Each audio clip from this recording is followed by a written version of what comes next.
In this world, there were 4 humanoid races. The beastkins carry the traits of many beasts, and it was said that their strength could split the earth.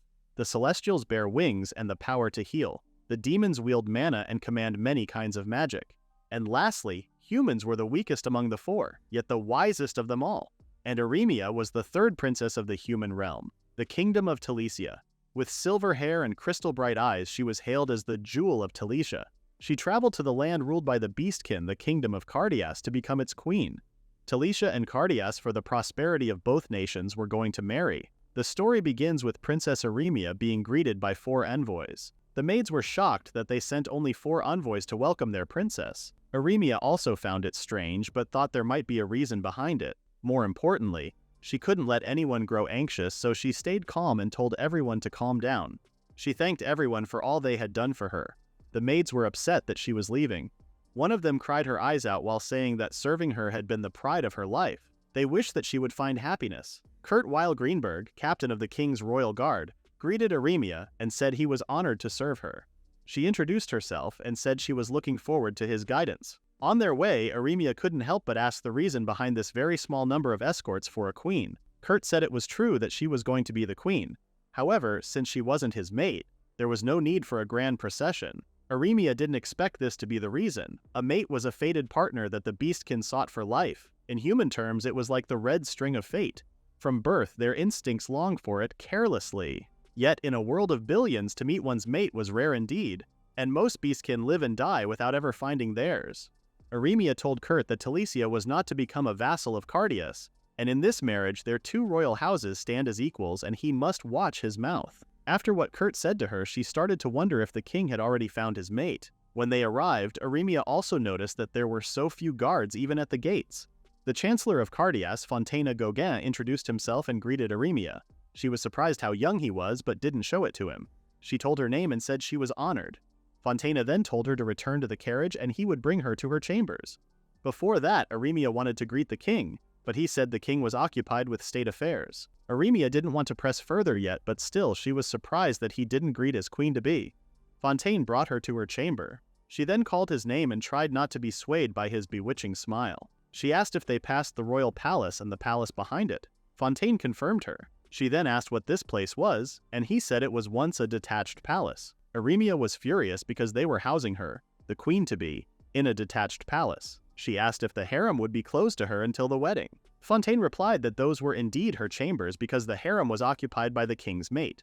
It was just as she thought. The king had found a mate, and she was using the chambers meant for the queen with the king's approval. She asked why the king didn't wed his mate. Fontaine explained that it was because she was once a commoner and she had since been adopted into a ducal house, but she still faced resistance from the nobility. Beyond that, there was the matter of the empire. Eremia's kingdom, Telesia, desired Cardias's military power to keep the empire in check, and Cardias sought Telesia's political influence. She asked which ducal house adopted the king's mate, and he said it was the Duke of Bradley Gentile. The current king of Cardias was nothing but a puppet of that regent duke. Eremia's sister had seen him at soiree, and he was the very picture of incompetence. She said that he was ignorant without influence or respect. She asked Eremia if she enjoyed playing with dolls. Surya, Eremia's sister, told her that she wanted that nation's power, as a shield against the empire, but a useless king was of no worth, so she wanted her to take Cardias for herself as a doll. Surya was the beautiful yet terrifying queen of Telesia. She said that that was her gift for her betrothal. Eremia prepared for marrying the king of Cardias for politics as a daughter of the royal house, so she wasn't surprised, but she didn't expect her to seize his kingdom. Surya said it was a terribly dangerous game with dolls, but she believed she was the one who could succeed. However, if she fails, her life would end. Hoping that her sister would acknowledge her, she accepted this mission with gratitude. Eremia just hoped that King Chaldeus, the man who would become her husband, would be a kind person. When she was in her room, 3 personal maids came and introduced themselves. They were Eureka, Helma, and Carla. She asked if those 3 were only her maids and found them quite few. Fontaine explained that this was also arranged by the king. Regarding her meal, the king told them to bring it to her room here in this villa because she must be tired from her long journey. Eremia smiled and said he was being quite considerate of her, and being spoiled this much was almost enough to give her heartburn. After that, she dismissed everyone. To take control of this country, she must find those who would raise a banner of rebellion against the king. First, Kurt was out. Judging by his attitude toward her, he was undoubtedly a staunch royalist. He probably even sympathizes with the king who was forced to marry a non-dragon like her. She wasn't sure about Chancellor Fontaine Gauguin because it was hard to imagine a high-ranking official like the Chancellor betraying the royal family. But he did show signs of sympathy to her, even though she wasn't sure if it was an act. And then the three maids. Eureka was the Duchess of Gentile. Helma was also a noble's daughter, and she wasn't sure about Carla. She needed to be cautious since she was unsure. It would be logical to assume Eureka was monitoring her on the Duke's orders, but it also felt a bit too obvious. The next day, Eremia wanted to pay her respects to the king. Eureka seemed unprepared for this request and said she would go and confirm. When she returned, she told her that the king was occupied with official duties and could not see her. Unbelievably, this continued for a whole week. She had never heard of any dragonkin custom about the husband not meeting his wife until the wedding ceremony without a single word of explanation. And when she finally met the king at the wedding ceremony, it was her first time. She noticed that he had a face as beautiful as his portrait, but she knew she didn't come here to find love. So it didn't matter if the king was displeased. And now it was their first night after the wedding. Even if this was a marriage in name only, if he had no intention of even sharing the first night, he should have at least sent a messenger. Tonight she must offer herself to that disagreeable king. The thought of that made her really uncomfortable. But to fulfill her elder sister's command until she had this country in her grasp, it was better if she was thought of as an obedient woman. She convinced herself that she was not scared. She wasn't sad either. She was the third princess of the Telesia kingdom, Suria's sister, and this body was also for her sister. When she opened her eyes, she realized that it was morning and she had spent the night alone. The king didn't come. She started getting ready while laughing with anger. That was the last straw for her because the king was a foolish man who couldn't even grasp how to treat a royal princess. She decided that he was going to sever that red thread and send him, her dear partner, straight to hell along with it. Current king of Chaldeus, as the proud king of the beastkin, excelled in martial arts and was blessed with striking looks.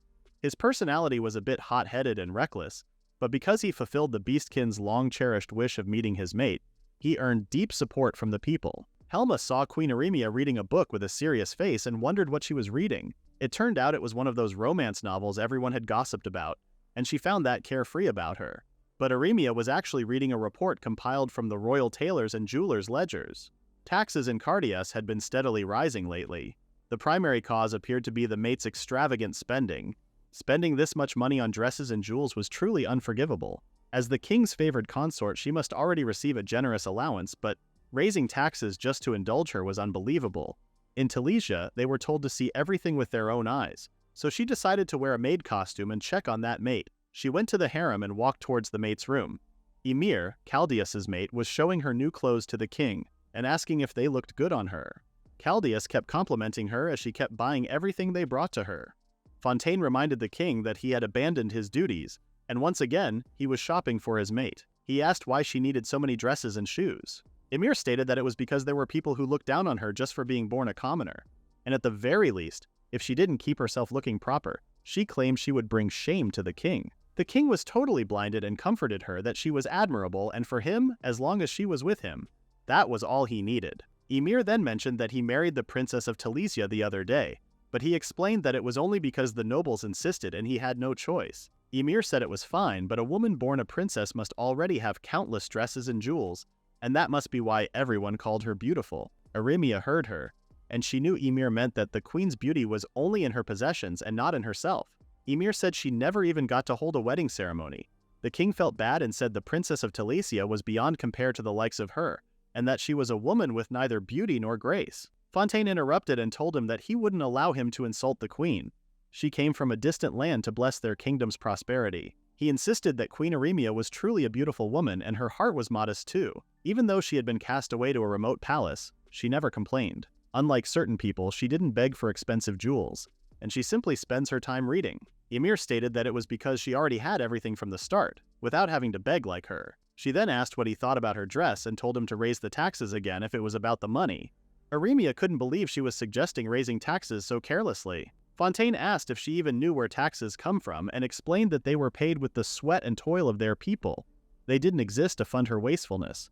The king told Fontaine not to insult his mate. Ymir had a different idea since raising taxes was no good, and said they should take it from Lady Eremia's allowance. She knew she got more than her. Fontaine told her not to be absurd. That would be embarrassing, and on top of that, someone from her station to call the queen by name was disgraceful. The king asked what was wrong if Ymir used the queen's allowance because he thought he should have married Ymir in the first place and done his duties with her by his side. Fontaine told him to stop this nonsense because, as her husband, he was bound by duty to honor and respect their queen. And Fontaine was even willing to be executed or go to prison if the king was displeased by his words. But King knew he was right. Eremia realized that Chaldeus was like a child. Yet he didn't punish Fontaine just now because the country couldn't function without him.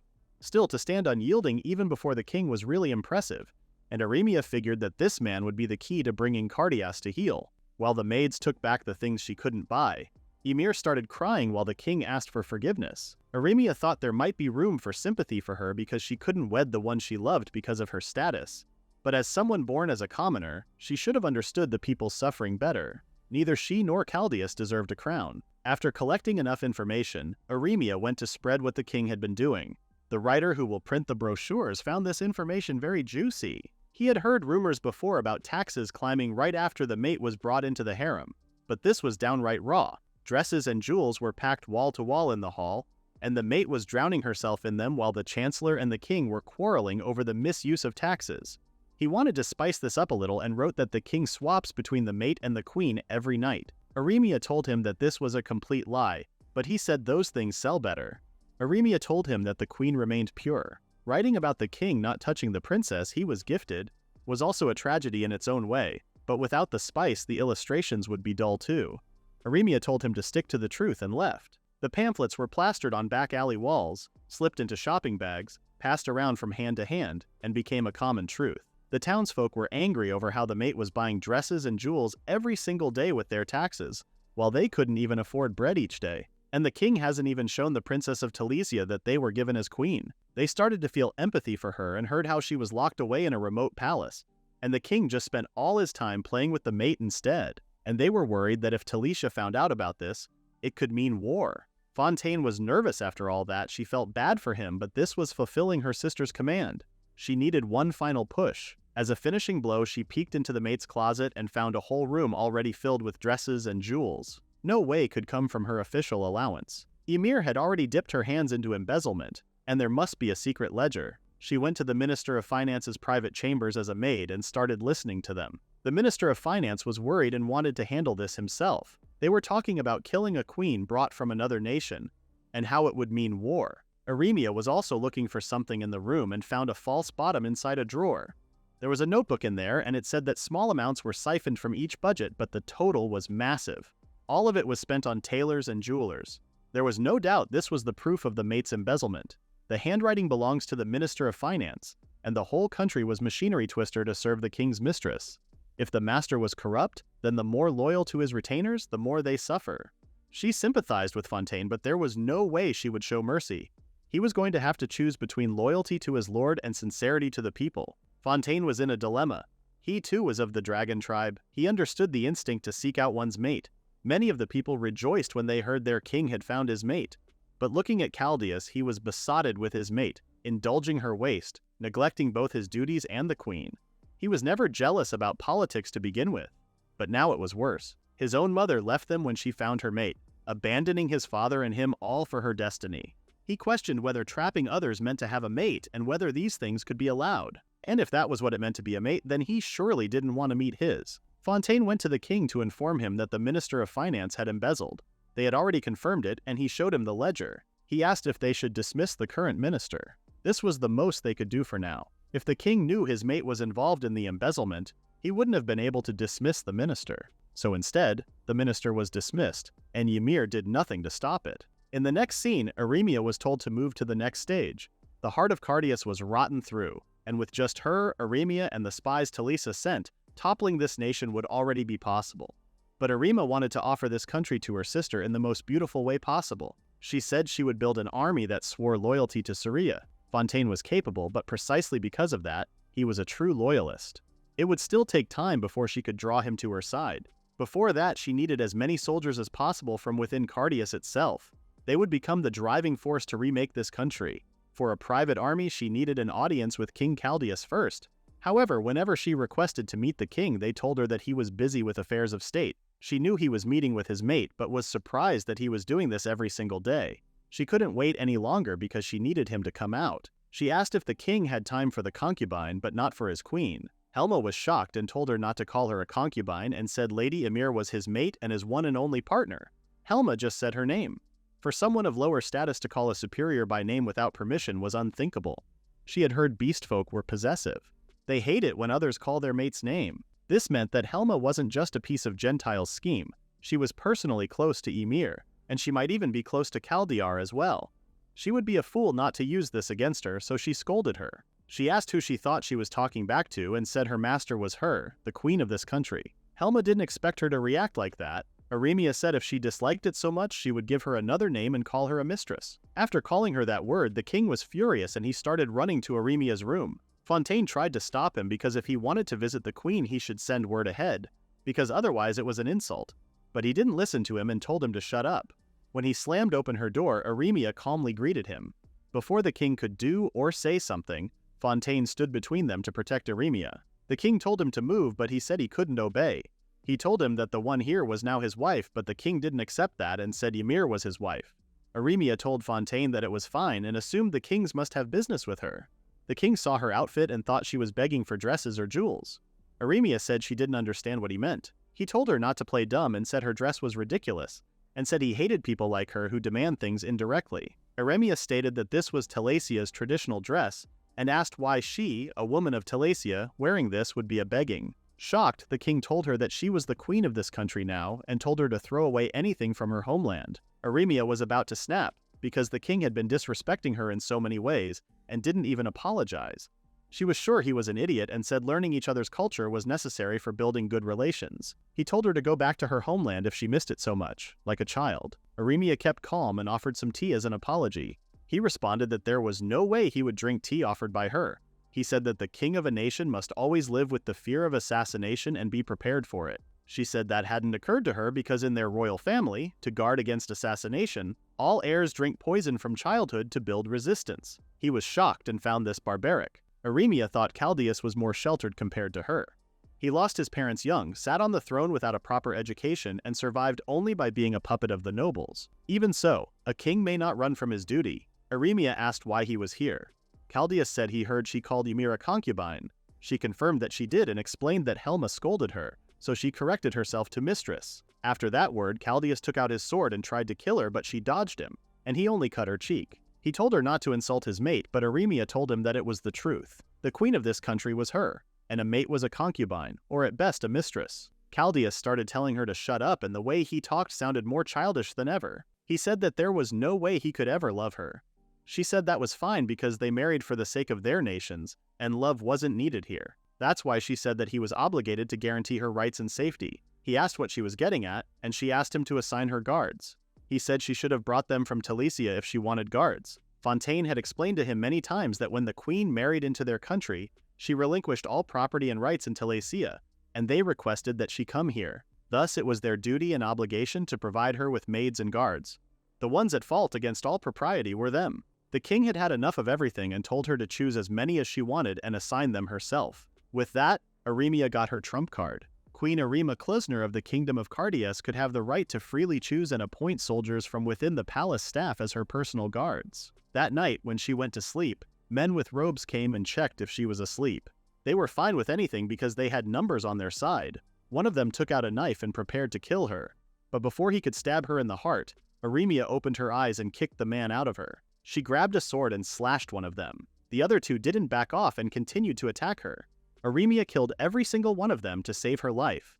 Haku came and found her in the middle of them. He apologized for not assisting in the first attack and said Lady Surya ordered him to let her repel it with her own strength. Eremia was shocked and asked if she had passed. Haku said they might not even be worth enough to be considered a test. She started doubting herself and having a panic attack. She said this much was nothing, and Surya would have done it better, and her sister would have done it without hesitation. Haku held her hand and said she was not Lady Surya and they were different people. He said she endured well and it was fine now because there were no enemies here, and even if they came, he would protect her. She broke into tears after his words because that was her first time killing someone. She was so scared, and she killed because of that. Haku stayed by her side until she calmed down and fell asleep. Meanwhile, Helma fell asleep next to the queen's door. When she woke up, she saw the door open and went inside to check. When she saw the incident, she was shocked. After that, everyone heard about the incident. They thought it would be unseemly for a woman to take care of 3 men by herself. The intruders were frightening, but the queen was frightened too. Eremia asked Carla about her opinion on how they say a woman who drives off intruders with a sword was disgraceful.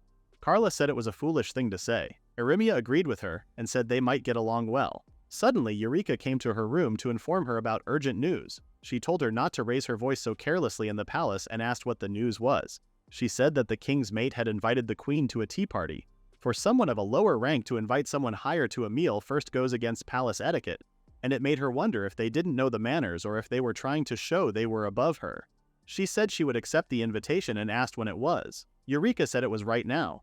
The tea party had already started, and the king's mate was waiting for her in the harem. Eremia couldn't help but laugh. She said she would get ready right away and told her to bring a dress and accessories. Eremia knew this was a challenge, and she accepted it. While preparing her, Eureka couldn't help but compliment how beautiful her hair was. She said silver hair was the envy of all noble ladies, and they even dusted flour into their hair to make it white. Eremia said she is still always in trouble her, and with so few maids, most of her grooming falls to her. She said she was happy she could care for her. Eremia figured that the more time she spent tending to her, the more convenient it was for her. After getting ready, Eremia entered the harem and introduced herself. She thanked them for inviting her today. Every woman in there greeted her back, and they were amazed by her beauty.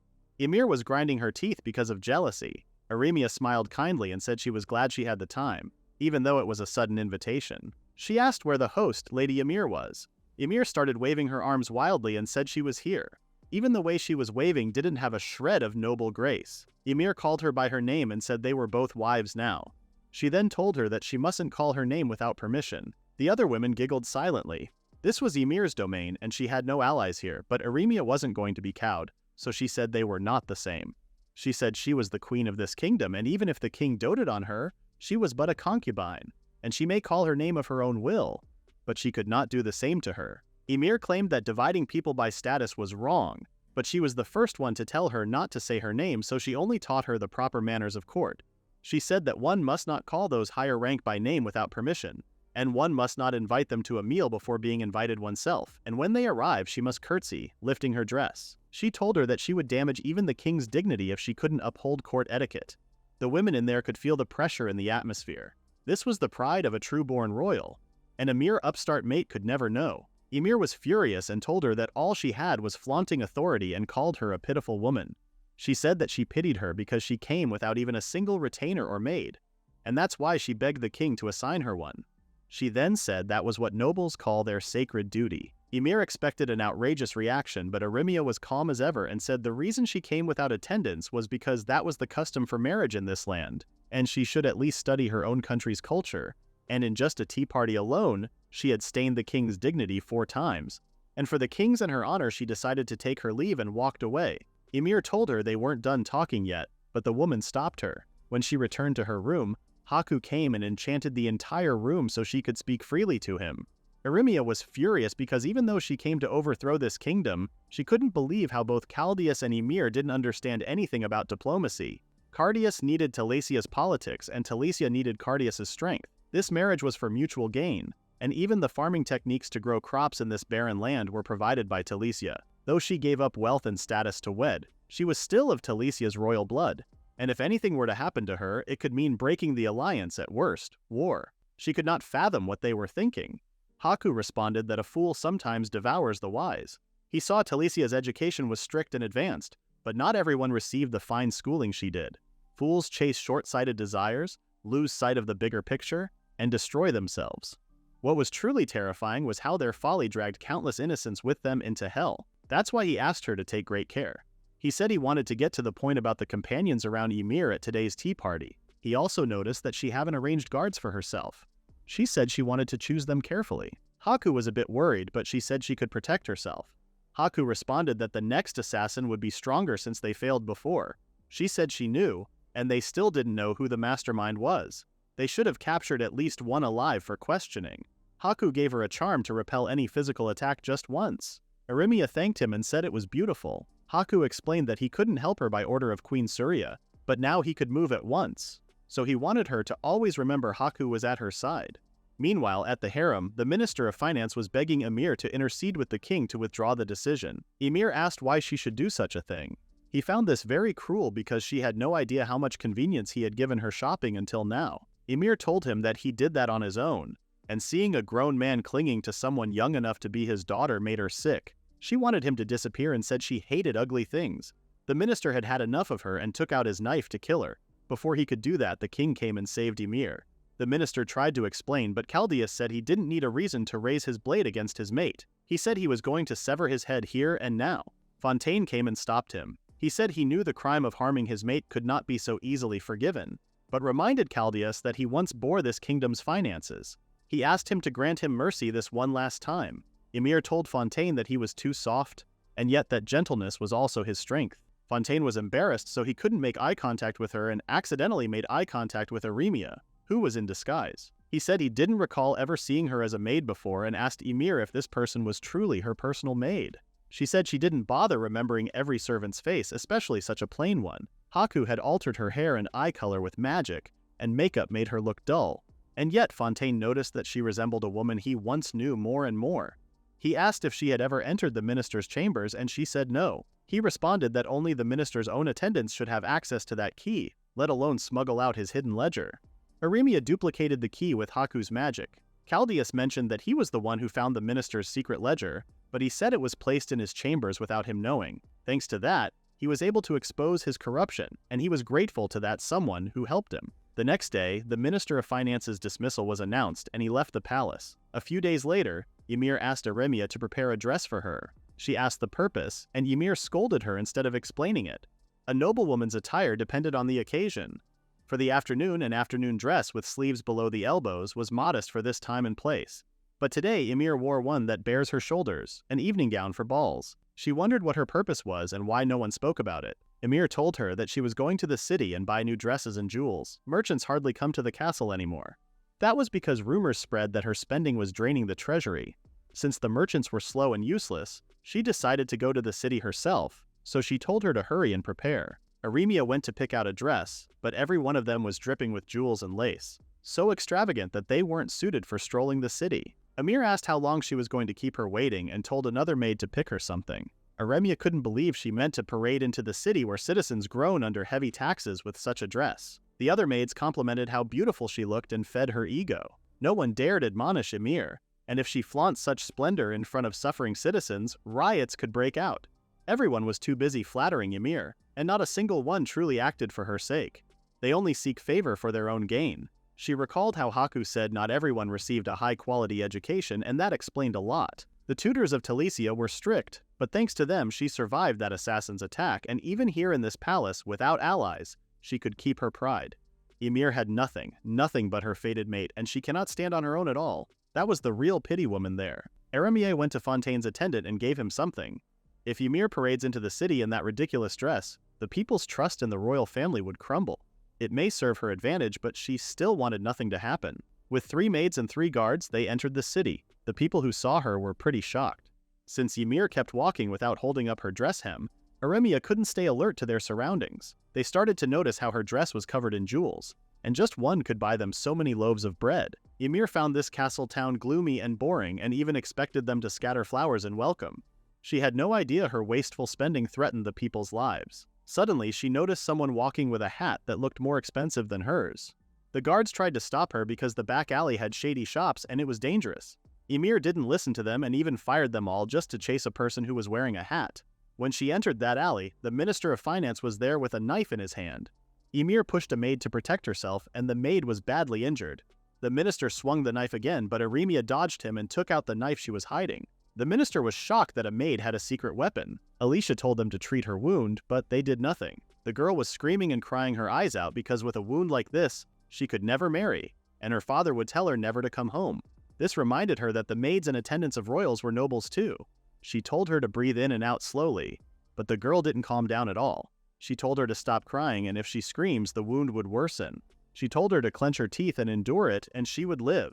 Meanwhile, the guards were about to take care of Scoundrel. Scoundrel was still pissed because of Ymir. He started yelling around saying he was ruined because of her. She said he was dismissed for embezzling the country's money and that she had nothing to do with it. But the minister said he embezzled to pay for the silk dresses and diamond rings she wanted. He told everyone in the town that he was the former Minister of Finance and said Ymir's silks and jewels covering her dress were worth far more than giving everyone white bread for 100 years. He said that no official salary could cover this. and he embezzled state funds again and again to buy it. Ymir tried to object, but he continued saying that this woman pinned all the crimes on him and had him exiled. He accepted that he committed crimes and he was punished, but Ymir didn't. Even now, she struts through the streets in dresses and jewels bought by taking away their bread. He encouraged them not to forgive the vermin stealing their bread. King Chaldeus, who allowed this woman to waste away, was a swarm of locusts on their wealth for the next 10 years. Everyone started seeing truths and rebelled against Ymir now, because some people died because of malnutrition, someone's wife miscarried from lack of nourishment, and they survived on broth with scraps of vegetables floating in it every day. And all of it, all their suffering, was because of King Chaldeus and his mate. Fontaine came and told the citizens to stand down. Since he was the chancellor of the kingdom, they cleared the way. The guard tried to explain what happened, but he said he was aware of this situation. Fontaine was upset about all of this, but the minister said he would accept whatever punishment because he accomplished what he had to do before his life ended. The girl who was injured was still in pain. Fontaine asked Eremia if she was injured, and she said she was fine. She told him to see that she received proper treatment, and he should do what he could so there were no scars left behind. After that day, the maids started talking about the incident, and how they said she shoved her maid to take her place when she was attacked. They were thinking of quitting as her maid because it could be them tomorrow. Their families wanted them back because it was dangerous now that the king and his mate were losing favor with the people. When Eremia was in her room, Fontaine came to see her. She told him to skip today's formalities and said she had dismissed the maids as well. She was going to answer his questions. He said he wouldn't ask her how she changed her hair color and eye color, but he wondered why she was there disguised as her maid. He said she was scouting enemy positions. He asked if she stole the ledger and placed it in her office, and she said she did. He said that it was useful, but it was still dangerous because Duke Gentile was trying to kill her. She said that the wicked would simply be eliminated. Fontaine asked why she helped that maid. Because of her aid, she survived. Eremia asked if he meant that she should have abandoned her. He said yes, because she was being targeted by Duke Gentile to ruin the reputation of the Duke's house and of the mate he supported. It would have been better if the fact stood that she shoved her maid into death as her substitute. Eremia stated that no matter the advantage, there was no justification for sacrificing an innocent life. He said that the maid was grateful. She couldn't recall who in confusion, but she remembered a maid who stopped the bleeding, held her hand, and encouraged her. That's why she decided to live on. Eremia said she was glad even though it wasn't something she did for her. But Fontaine knew she was lying. She said that was all she could answer, and told him to leave. When he left, Eremia couldn't help but tear up because she was so happy that the maid was going to live. And Fontaine decided to reevaluate his opinion of Lady Eremia. The former king of Cardias never found his mate, and to fulfill that emptiness and craving, he kept over a dozen mistresses, created a harem in the rear palace called the Dragon Brides, let them live in gaudy luxury as they wished, and in no time drained half the treasury. Worse, he drowned in life with his mistresses and neglected the queen for years. The previous queen, an illustrious princess welcomed from a neighboring land, could do nothing against the tricks of the women the nobles supplied to curry favor with the king. And some were even former courtesans. Though the rightful queen, she was forced to endure days of abuse from the mistresses and their children. She apologized to Chaldeus for being weak and made Chaldeus suffer humiliation. After unending days of humiliation, she made a decision. To forge a new bond with the king, his favored ladies, and all of their children, she hosts a feast. She said that for a long time she wondered why she could not live in harmony with them all, and she realized that she didn't respect them from the heart. She said she was shallow and when they should have been friends who support the king's heart together, and asked them to forgive her. Born purely royal and untouched by the world's malice, she was far too good. Thus, the king, his mistresses, and all their children, 33 in total, no one ever imagined she would poison them. After killing everyone, she told Chaldeus that his face was covered in scales, and it was bad manners to reveal his beastman nature at a celebration. She tried to kill him before he became a complete dragon. But the real reason she wanted to kill him was because he was the child of that hateful, loathsome, and detestable man. However, she couldn't do it at the very last second because he was her child, the one she bore in pain, and she killed herself. It is said that about 3 hours passed before the 34 corpses and the lone surviving Chaldeus were found in the banquet hall. To convey her sincerity, the queen had sent away the maids and unfamiliar hands prepared the feast herself. She looked truly devoted and touching. No matter how his wet nurse, his aides, or his childhood friend Fontaine called to him, Chaldeus did not utter a single word. About 3 months after falling into aphasia, he finally forced out something like words. He said he must find his mate by any means. True to those words, Chaldeus spared no effort or trouble and searched the entire country for his mate, and on the day just before his coming-of-age ceremony, he finally grasped destiny. At the ceremony, standing on the palace balcony, Chaldeus declared to the people that he had at last met his destined mate and swore that he would not repeat the former king's sins and would love only her. Ymir, being a commoner, was not permitted to attend the coming-of-age ceremony. Because Chaldeus had found his mate, the people hoped that, having found his one and only partner, Chaldeus wouldn't pour money into mistresses like the previous king, and taxes would lighten. Their lives would improve. However, the agendas of the regent, Duke Gentile, and the anti-Gentile faction collided. The Duke of Gentile was supposed to lose his influence once Chaldeus came of age and his regency ended. However, by quickly adopting Ymir as his foster daughter and becoming her guardian, he gained favor with Chaldeus and continued to wield strong authority. The faction of nobles who disliked the Gentiles' long-standing dominance seized upon the former king's crimes and debts as their pretext. The neighboring nation that had sent over the queen brought charges against the Chaldeus royal court for the death of their princess by her own hand. Chaldeus, with a history of plundering many lands with the virtue of its powerful military, was a strong nation, but it had a poor international reputation and was no diplomat. Moreover, the concept of a mate was a custom incomprehensible to non-beastkin races. Some beastkin even use it as a pretext for assault, abduction, or infidelity. Despite their victimhood, having the king, his lovers, and their children murdered, the trial ended in a crushing defeat for Chaldeus, and they were ordered to pay massive reparations. To repay the enormous debt left by the king, they decided to welcome a princess from a great power and receive support. By warmly receiving a queen who was not the mate, they aimed to rebuild trust with the international community. Such were the arguments of the anti-Gentile nobles. But Chaldeus stubbornly refused to wed any consort other than Ymir. So the anti-Gentile faction all but forced Fontaine, Chaldeus's childhood friend, into the chancellor's seat and dumped the problem on him. Young and having a distaste for the custom of mates, Fontaine tried to advise Chaldeus. He told Chaldeus that they could make the lady mate's life truly happy with the king's protection, but the heavy burden of queen was too much for her. He asked him to take the lady maid as a concubine and welcome a foreign princess as a queen. This touched Chaldeus's reverse scale. He asked if he thought he understood the heart of him who carried his father's blood, the blood of the man who kept countless mistresses and drove his mother mad. This blood flows in his body, and the only things that could free him from this blood's curse were the bond called a mate. Having lost trust in Fontaine, Chaldeus only deepened his dependence on Ymir. That dependence accelerated Ymir's dissipation. Dresses, jewels, nightly banquets, card gambling, and construction of multiple villas. She even begged Chaldeus to appoint nobles she favored to key posts. The nation fell into disorder, and the debt swelled. At that point, aid from other countries became necessary. And he had to tell Ymir that he had to marry an official queen from another country. If he didn't, the treasury would run dry. Ymir said she wouldn't mind at all, and she truly loved her life here. She said she could get along with the queen if things could stay this way. And so, Eremia, the third princess of Telesia, was welcomed as Chaldeus's queen, while the fact that the king had a destined mate was kept secret. To proceed with Lady Eremia's installation while hiding the mate's existence was a grave betrayal. Fontaine questioned whether he was wrong to persuade Chaldeus, yet they could never accept that woman as the mother of the nation. One day, Ymir asked Fontaine why he thought she wore such a childish hairstyle, because once she let her hair down, she was no longer the lady mate. While approaching Fontaine, she said that this would be her first time sleeping with someone with black hair because the village she came from was full of redheads. Fontaine threw her hand and told her not to touch him. He said she had no shame for thinking he would betray the king. In this filthy world, a single pure girl descended in his eyes.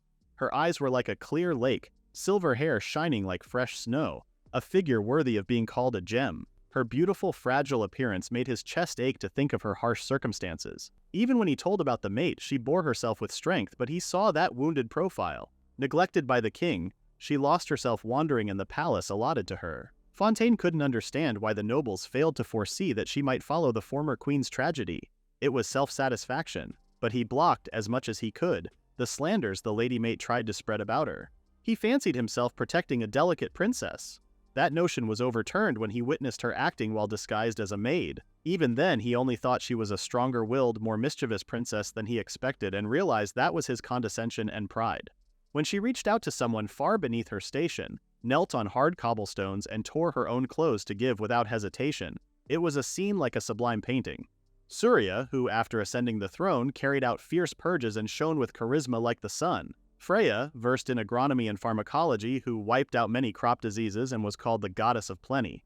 In the shadow of those radiant elder sisters, the third princess was called mediocre in everything. That was Princess Eremia, yet he thought her broad, compassionate heart was precisely what befits the true sovereign of a new era. Fontaine went to see Eremia and wanted to tell her an old story of his today.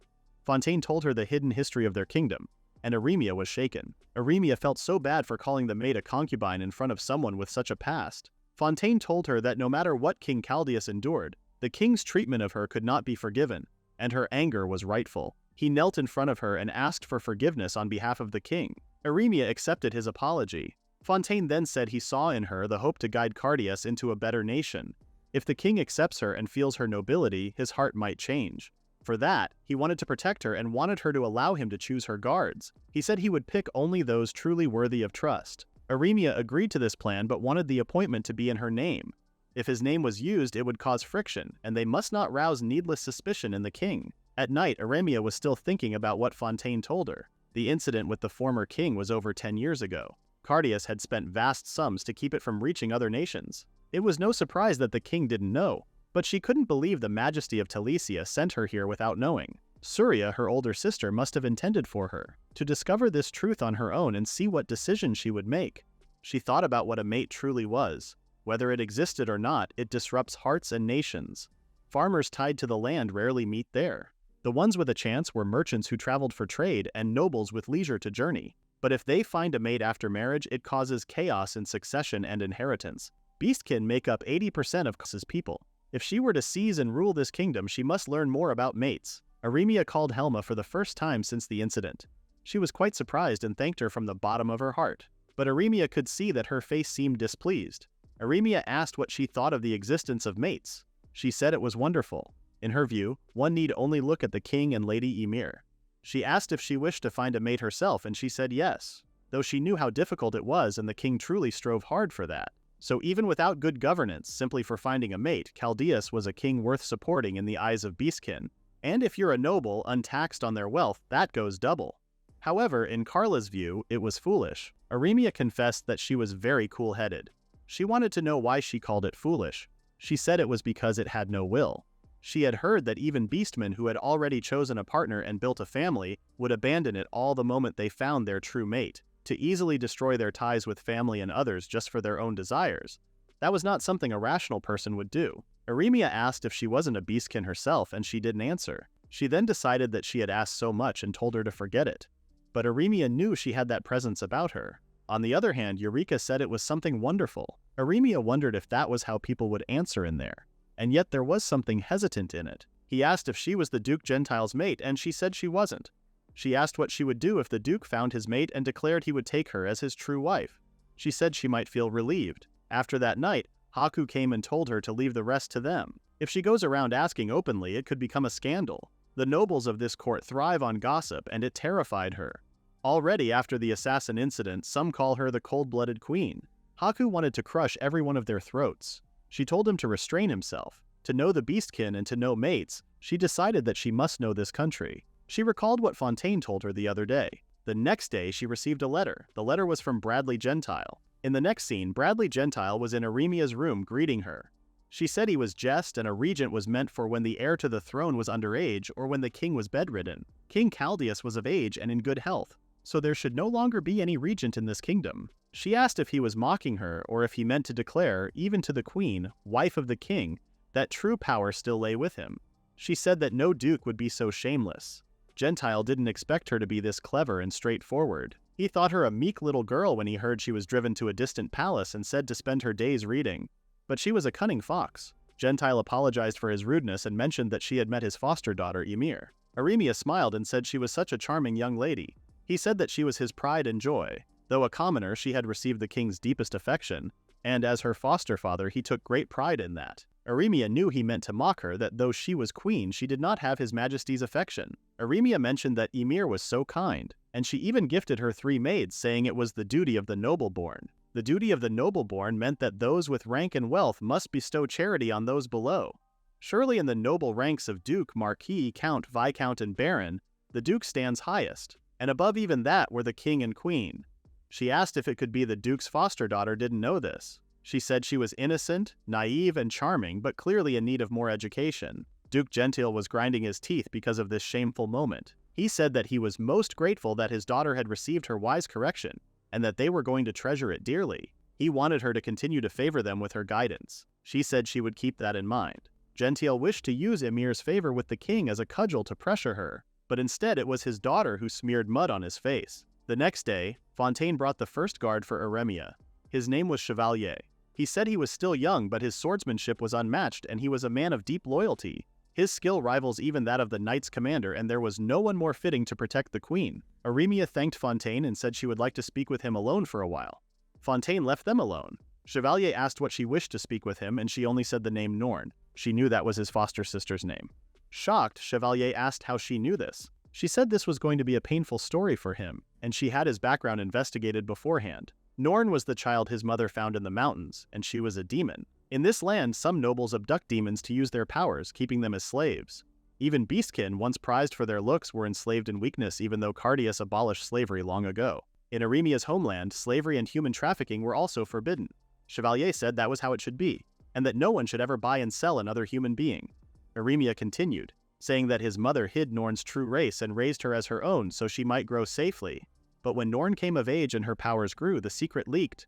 A noble tried to seize her and his mother was slaughtered, and that noble was slain by his enraged father. By rights it was self-defense. But because his house stood below that noble in rank, he was forced instead to pay compensation.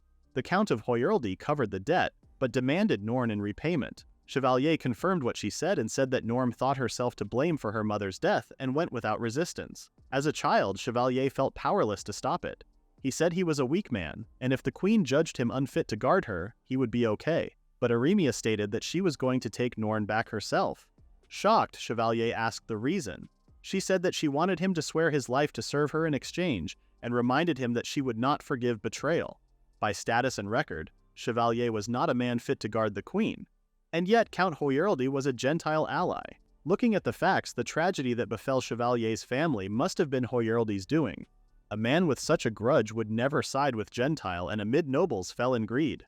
Only Fontaine truly strives for this nation's future and cares about Eremia, so if he trusts this man, Eremia would too. She knew Chevalier had his own reasons and burdens, but his eyes, his strong words, his hatred of wicked nobles, his reverence for like, and his keen skill in gathering information made her believe that she could entrust him with her sword and her life. At night, Helma knocked on Ymir's door and she let her in. She asked how life was as the queen's maid. Helma responded that it was stifling and boring because all she did was read every day. She wears either her Talesian dress or the plainest loungewear. 2 weeks after washing, she would wear the same outfit again. As for Ymir, no way she could wear the same dress for 3 months straight. Helma said she was the flower of the court. But the queen, because the king refused to present her, wasn't invited to any banquets or tea parties. So since no one notices her, she didn't even need many dresses. And she said she had got even juicier story. She mentioned that the queen asked her what a mate was and claimed she was jealous of her beautiful bond of love with the king. She was sure Eremia was driven mad with envy. Ymir agreed that this was truly an amusing story. 1 week later, knights raided the queen's villa, asking maids where the queen was. They tried to stop them, but they even captured one of the maids as a hostage, threatening to cut her head if the queen didn't come. Eremia heard the noises and decided to show up, but Chevalier told her that it was dangerous. But she couldn't let her be abandoned and told Chevalier to protect her to the end. When she showed up, the knights told her that she was under suspicion of plotting the assassination of the mate, and they hereby placed her under arrest. Chevalier stood in front of the queen to protect her and told the knights not to lay a single finger on the queen. Anyone who dares harm her highness shall be cut down by him, Chevalier. The knight tried to leave and Chevalier stopped him. He dared to enter the queen's residence without permission and thought he would leave alive. The knight had no shame and told Eremia that she was the despised queen and that he didn't need her permission. She calmly asked what he meant by that. He said that all of the king's favor belonged to his mate, and everyone in the kingdom knew the queen was unloved. He said that the moment she plotted an assassination, she was finished. Eremia told the knight that, with those insults he was saying against her, even if others forgave him, her sister Surya would not. Surya, the current queen of Telesia, within a year of her reign, without regard for noble or commoner, executed over 100 who engaged in human trafficking, robbery, murder, or drug dealing, and she was sure he knew of it. She said that even without setting foot on Telesia, the sword of justice and the sun would strike down the heads of sinners. Since the castle search should be under Fontaine's command, she told them to inform him at once. All documents with Telesia's officials were magically sent back the same day by Haku, and Haku leaves no magical trace behind. Assassination plot against the mate was completely news to her, but there must be forged documents. It had only been a month since she entered Cardias, and since Chaldeus never brings her to public events, it should be difficult to acquire any documents with her handwriting there. Chevalier was frustrated and didn't want to leave there because Eremia was inside a cell, but the knights told him to shut up and claimed that he slept with the queen to become her guard. Eremia ordered them to stop and said she would not allow them to insult her knight. She said that Chevalier would abide by the king's decision and told him to stand down. Even the cell guard didn't want to lock the queen in such a shabby cell. There was no way he would do something so terrible because he would be executed for treason. The knight who arrested Eremia told him to do it because the one here was a criminal who must be punished.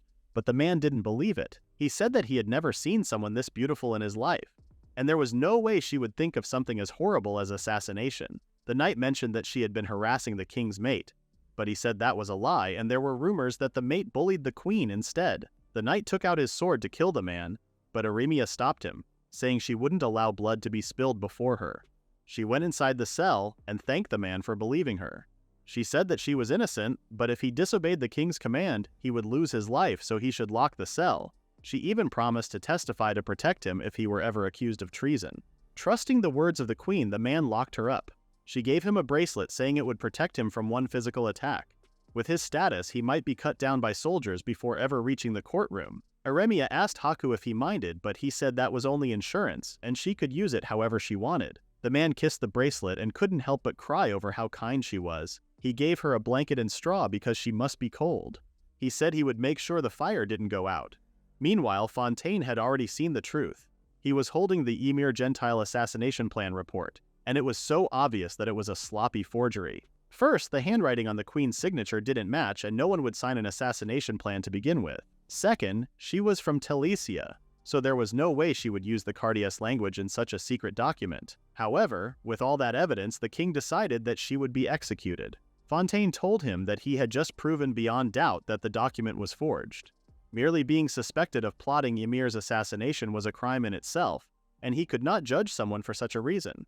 But Caldius didn't listen to him and ordered him to find other evidence if the document was forged. Fontaine asked why he would go that far and begged him to think calmly. If he executes the queen without solid proof, the alliance with Telesia would collapse, and that would be no different from destroying this kingdom. The king was sick of Fontaine talking about the country, the nobles, and the people. He asked him if he ever even once truly blessed Ymir and him from his heart. He tried to explain to him, but he said that this country didn't bless them and there was no reason for him to show concern for this country. Even so, he was the king and he was born to be, and if he failed his duty as the king, only ruin awaited him. They were raised by the same nurse and Fontaine watched over them since they were children. As his vassal and friend, he always wished for his happiness, and yet his words, his feelings, no longer reached him. A decree came from the king, and Eremia was informed that an assassination plan document had been found, and if she confessed, there might be leniency. Eremia stated that she was innocent, and she demanded a trial to let the law expose the truth to the light of day.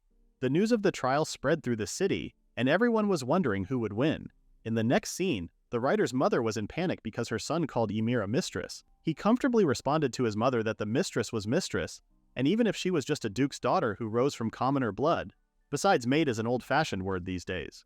By the time they were newborns, beast instincts didn't even show unless they were really riled up. He only ever thinks he wanted a mate for a few weeks in spring, and that's all. The mother told him that the emperor was the beast folk's long-cherished dream and everyone should revere Lady Ymir and the king. The son told her that they couldn't even afford tomorrow's bread. He said that papers full of the mate scandals sell like hotcakes these days. He said times were changing and tickets to watch the mate trial would be a bloodbath to get. When her son left, the mother was still devastated because the mate was supposed to be their hope, their ideal. When the king married his mate, this country was supposed to get better. But even after the mate appeared, their lives didn't get better. Meanwhile, Eremia's attorney had arrived for a meeting. As her attorney, Haku arrived and introduced himself as Charles Burmer, and stated that he would serve as her defense attorney. He secretly told her that the true Burmer was working for the king, and he put him to sleep and tied him up in a hidden room. He had made it so only she could see his true form. With her permission, he was going to serve as her true defense, but on the surface he told her to treat him as if they had just met. Eremia stated that she would count on him. Still, seeing Haku in Cardia's attire was so cute. Haku told him that the king had declared that if she confessed, her punishment would be light, so he asked if she would intend to plead not guilty. Eremia stated that she was innocent and that she would plead not guilty. Meanwhile, they were talking about how Cardia's clothing was so tight. At present, there was only one witness willing to testify to her innocence. Most servants were too afraid of King Caldius to take the stand. Carla and Eureka stepped forward, but Eureka was unwell and unlikely to recover. Eureka was a delicate woman, Having a soldier press a sword to her throat was a difficult position for the Duchess of Gentile, and they couldn't pressure her. It was more surprising that Carla volunteered at all. Her background was still unknown and caution was needed. Eremia told Haku that if they assumed this incident was Ymir's own scheme, she wondered what her goal might be. Even if this trial disgraces her and removes her as queen, since King Chaldeus hasn't silenced the nobles opposed to making Ymir queen, another queen would simply be brought in from abroad. She can never be queen. In fact, she didn't think Ymir wanted to be. As she sat there in this cell, thinking deeply about her, she began to feel Ymir harbor some terrible desire within her. Haku said she might be overthinking, but she said she would keep it in mind. In one of the bars in the city, people were talking about who believed whom. Some said the queen would do that because she was shut away in that villa, left all alone, and it was only natural she would hold a grudge. But some heard that the queen was meek and quiet, yet she supposedly fought back and defeated assassins. For citizens starved of entertainment, a trial, especially one steeped in royal scandal, was the ultimate show. Underground, gambling on the mate trial thrived. Before the hearings, bets heavily favored Ymir. Her wasteful habits and other bad rumors never ceased, but as the king's mate, as a beast woman with portraits of her spread everywhere, her beauty was well known. By contrast, Eremia was a princess from a faraway land, never formally presented. Her portrait never even hung in the royal gallery. She was shrouded in mystery, and so she had little popularity. With that, the first day of the trial arrived. The Gentile faction with Ymir as their adopted daughter and the king's mate was the same as the royalist faction. Meanwhile, the anti-Gentile and anti-royalist factions had no powerful leader and remained disorganized. To unite them into a force strong enough to stand against the others, Eremia must become their leader and form a queen's faction. Therefore, she must gain the Supreme Court holders of royal legal authority as her allies. Eremia was dedicated to turning this crisis into an opportunity. In front of the Supreme Court, long lines formed as people clamored for gallery tickets. The people in there were surprised to see the king and his mate beside him. They would often be seen together at operas and soirees, but this was their first appearance together in public. Yet what stole the people's gaze even more than the king and his mate was the queen. Even though she was dressed in such shabby clothes, she was so dignified and regal. Haku noted in his head to make Ymir regret making her wear such rags. Compared to the queen, who stood tall and proud even in poor clothes, Ymir's gaudy finery looked garishly out of place in the courtroom. The trial started with stating the outline of this case. On April 24th at around 3 p.m., Lady Ymir was strolling through the harem gardens with 3 maids and 2 attendants. A suspicious man suddenly appeared and attacked her. He was quickly subdued by guards and disarmed. While restrained, he hurled insults at the mate and attempted to bite his tongue, so he was gagged. Under interrogation, he gave his name as Nicholas Lamotte. He confessed that Queen Eremia ordered him to assassinate the mate and that he received 30 gold coins as payment, presenting a copy of the assassination plan. The next day, under the Chancellor's orders, guards searched the Queen's palace and found the plan. Since it matched Nicholas's copy, Queen Eremia Klusner was arrested. Eremia was asked if she had any statement regarding those matters. Eremia stated that she never plotted any assassination, nor had she ever met this Nicholas Lamotte. Haku stated that there were many suspicious points in the assassination plan presented as evidence. The handwriting didn't match. A signature appeared, though it was an assassination plan. And Queen Eremia, from Telesia, would never use Cardia's script in such a secret document without any code. The defense called its witness, and Carla came. Carla swore to speak only the truth and started talking. She said that Queen Eremia wakes around 11, has lunch, then spends the afternoon reading and studying languages. If requested by the court ladies, she practices singing and harp and piano, continuing without pause until dinner. At 8 she dines, at 9 she bathes, and at 10 she retires. During this time, either head Madi Eurekael, Deputy Helma, or she, Carla, was always at her side. Even after bedtime, one of them keeps watch without sleeping. Since entering Cardias, the queen had never broken this routine. Under such constant supervision, she couldn't conspire with an intruder. Even the absent headmaid Eureka, who was unwell, had testified to this. On April 2nd at 9 p.m. when the incident occurred, Her Highness was in her chambers studying languages, and she was with her then. The judge asked if the prosecution had objections, and they called a witness. As she thought it was Helma. The judge asked if she was going to accuse Eremia even though she was meant to be Her Highness's maid. She said she would for justice. She said that by Carla's testimony, it seemed the queen had no chance to meet assassins, but there was an exception. Shameful though it was, after the attempted assassination she was punished with a week's suspension for failing to notice the intruder. During that week she claimed that Carla and she had conspired to bring Nicholas and plot the assassination. Haku objected because it was pure speculation, and besides, the headmaid was Duchess Gentile, the mate's stepmother, and she would never aid an assassination.